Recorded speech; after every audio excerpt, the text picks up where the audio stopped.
Hello everybody and GPAT के जाबाजों। क्या आप भी सोच रहे थे कि कोई 6 मंथ में ऐसी चमत्कारी चीज रोड मैप या पाथवे मिल जाए जिससे आपकी जीपैट की नैया पार हो जाए? जी हाँ, ये है नवंबर दिसंबर का मंथ और मई में एक्सपेक्ट कर सकते हैं जीपैट। तो सर, जीपैट में ऐसा क्या पढ़े, कितना पढ़े, कैसे पढ़े? तो पहले ही स्लाइड पर मैंने थोड़ा-सा 3 इम्पोर्टेंट कोट डाले आप लोगों के लिए जो मेरे एक्सपीरियंसेस से हैं। I've qualified 11 national level competitive examinations। तो मेरे पास ये 3 मंत्र है। फर्स्ट है फाउंडेशन।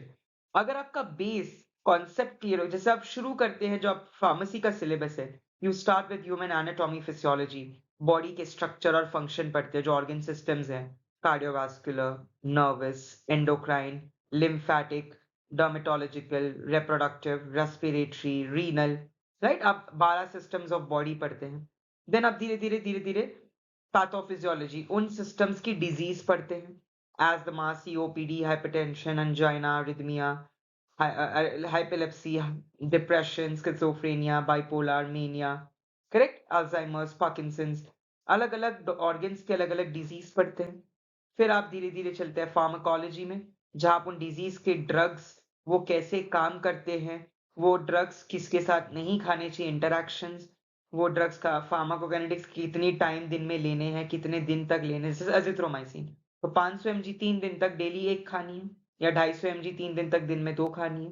तो एक डोसेज रेजिम, इस तरीके से आपका फाउंडेशन स्ट्रांग होगा। सेकंड है एरर लिस्ट। कहाँ आप अच्छे हो ये तो सब जानते हैं, कहाँ आप वीक हो वो उसकी कोई बनाना कि भाई मेरी केमिस्ट्री, जैसे मेरा पर्सनली केमिस्ट्री थोड़ा-सा वीक था और मैं जब 12th में था मेरा फिजिक्स थोड़ा-सा वीक था। तो मुझे पता था कि मुझे हाँ, फ़ॉर्मूलाज़ रटने हैं, याद करने हैं, जो भी करना है, क्रैम अप करना है, बट करने हैं। थर्ड, हर दिन थोड़ा, हर दिन ज़रूरी। कहते हैं ना, बूँद-बूँद से सागर बनता है। डेली कोई नहीं कहता कि 4 घंटा पढ़ो, 5 घंटा पढ़ो, 2 घंटा पढ़ो, बट डेली पढ़ो। अगर कोई इवेंट है, जैसे आप फार्मेसी में बहुत सारे हो गए, तो स्पोर्ट्स इवेंट, एनुअल इवेंट, फलाना इवेंट, ढिमकाना इवेंट, कोई बात नहीं। सुबह जल्दी पढ़ लो उठ के, या आप उस इवेंट को स्किप कर दो। अगले दिन पढ़ो, इवेंट को छोड़ो मत, क्योंकि इवेंट भी एक ही बार आते हैं लाइफ में। बट कंपनसेट तो करना पड़ेगा, क्योंकि बॉडी में भी कंपनसेटरी मैकेनिज्म तो है। ब्लड प्रेशर कम होना, ज़्यादा होना, होमियोस्टेसिस, नेगेटिव फीडबैक और पॉजिटिव फीडबैक। कंपनसेट हर चीज़ होती है लाइफ में, तो वो तो आपको करनी पड़ेगी। अब इस वीडियो में मैं आपका 1 दिन का ब्रेकडाउन, डे वाइज़, 1 वीक का ब्रेकडाउन, क्योंकि आपके पास 6 महीने हैं, हर महीने में 4 वीक, यानी कि 24 हफ्ते हैं आपके पास, और 24 इंटू 7 आपके उतने दिन हैं, और मंथ 6 मंथ्स। तो सबसे पहले आपका 6 मंथ के रोड मैप में मैं 4 फेज़ बताऊँगा। फर्स्ट एंड सेकंड फेज़ है फाउंडेशन फेज़, जहाँ पे आप फार्माकोलॉजी और फार्मास्यूटिक्स, इन दोनों को सब्जेक्ट्स को तगड़ी तरीके से पढ़ेंगे।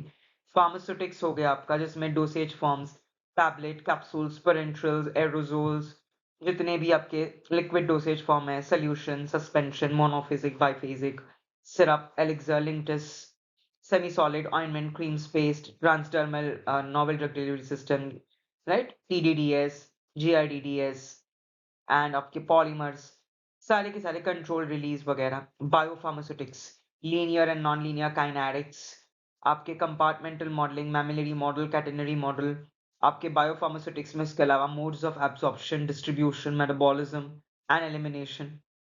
फार्माकोलॉजी की मैं बात करूं तो कार्डियोवास्कुलर, सीवीएस यानी कि CNS, nervous, autonomic, parasympathomimetics, sympathomimetics and parasympatholytics, sympatholytics, chemotherapeutic drugs, जिसमें एंटी कैंसर आएंगे, anti fungal, bacterial, viral, malarial, helminthic, amoebiasis, जितने भी आपके एंटी कीमोथेरेप्यूटिक ड्रग्स है वो सारे आएंगे। देन उसके बाद आपको ये सारे तो आपको मेजर पढ़ने ही पढ़ने हैं। अब सर, फार्माकोलॉजी से क्या पढ़े, और सुटिक्स आपने तो टॉपिक के नाम बता दिए, बट कितनी डेप्थ में जाए, टॉपिक तो बहुत बड़े हैं। सो फार्माकोलॉजी में 5 ऐसे महत्वपूर्ण मिराकल्स मैं कह रहा हूँ। Number 1, adverse drug reactions. Number 2, clinical interactions. Number 3, mechanism of action. Number 4, classification.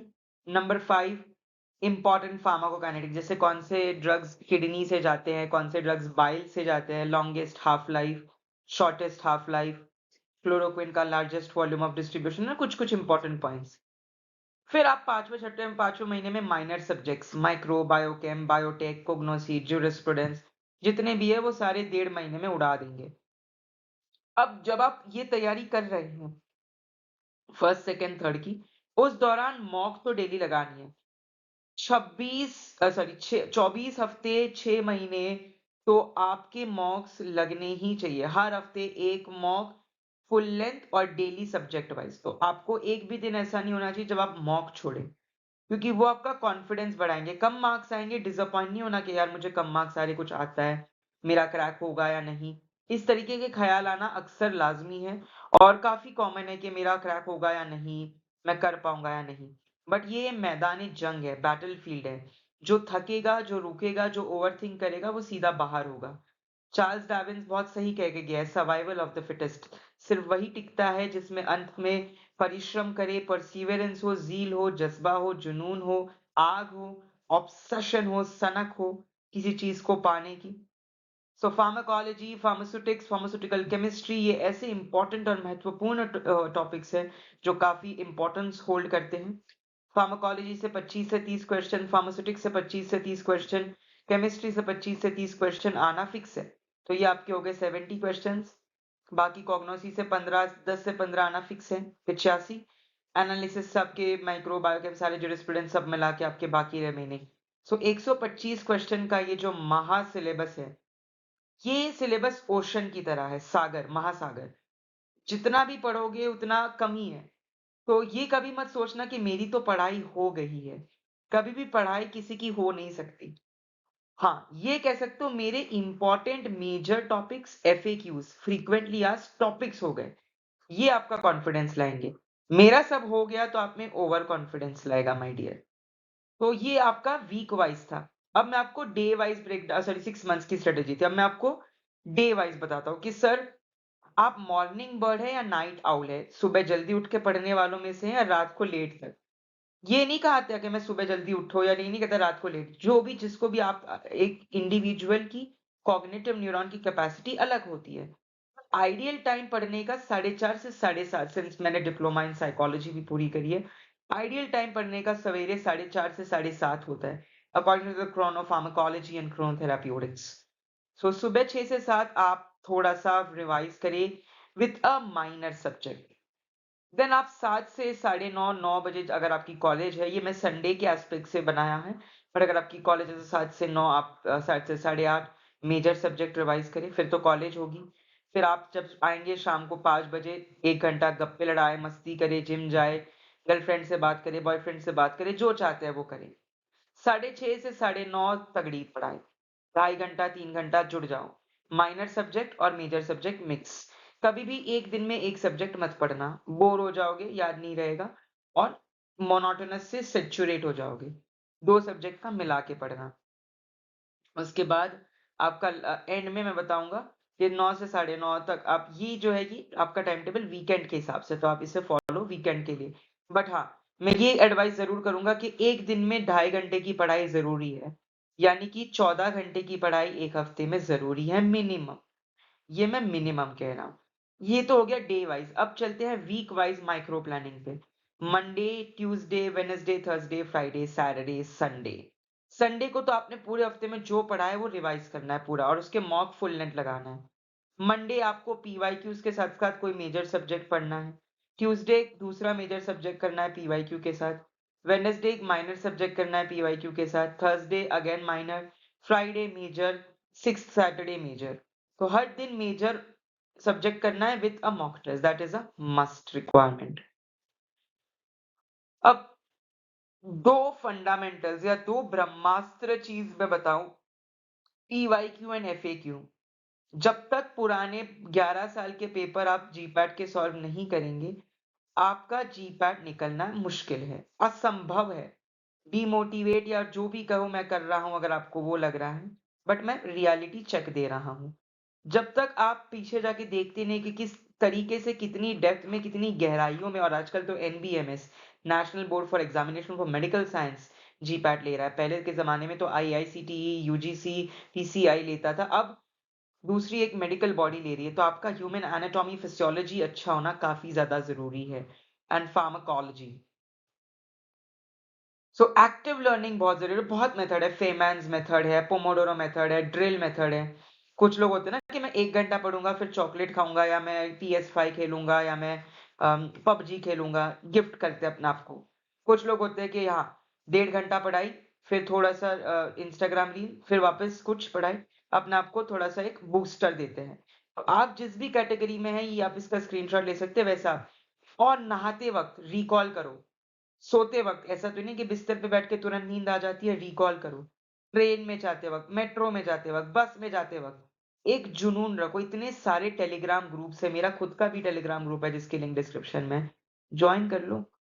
Free में डेली जो एमसीक्यू आते हैं, जब वो क्लिक करते हो राइट आंसर होता है, वो फुवारा होता है। वो चीज़ एक आपको माइनर छोटी-छोटी चीज़ होती है जो मैटर करती है। जैसे एक रिश्ता होता है, अगर आप उसका एनिवर्सरी गिफ्ट करो, बर्थडे विश करो, वो एक छोटी-सी सिर्फ है कि भई मैं उसके लिए ये कर लूँ, लेकिन वो खुशी लाता है। छोटी-छोटी चीज़ें जब आपको राइट आंसर देते हो ना, वो आपको कॉन्फिडेंस यहाँ से यहाँ ले आएगा। और ये सारी चीज़ें आउट ऑफ एक्सपीरियंस कह रहा हूँ मैं, क्योंकि ये खुद मैं इस प्रोसेस से जा चुका हूँ। आखिरी में बस ये कहूँगा, clarity, consistency and discipline, CCD, cafe coffee day नहीं, क्लैरिटी, कंसिस्टेंसी एंड डिसिप्लिन। ये किसी भी इंसान को एक स्ट्रेटेजी ले आता है और एक ओबीडियंस ले आता है कि मुझे कुछ तगड़ा करना है। सो आज के 6 महीने बाद मैं चाहता हूँ कि आप ये सीक्रेट वेपन जो मैंने आपको आज दिया है, उसका इस्तेमाल करके जीपैट का पोस्टमार्टम करें और 500 में से 400 से भी ऊपर मार्क्स ले आएँ। ऐसे बिल्कुल मत सोचिएगा कि मैं लेट स्टार्ट कर रहा हूँ, 6 महीने हो गए। ज वो एक कहावत है, मुझे याद नहीं आ रही, जब जागो तब सवेरा, आई थिंक सो, यही कहावत है, राइट? देर आए दुरुस्त आए, हाँ। तो बिल्कुल कभी देर नहीं आई, अभी से कर लो तैयारी एंड लाइक, शेयर, सब्सक्राइब ज़रूर करना, इस चैनल को ढेर सारा प्यार दीजिए, क्योंकि आपका प्यार, आपका लाइक मुझे बहुत मोटिवेट कर। Wishing you good luck.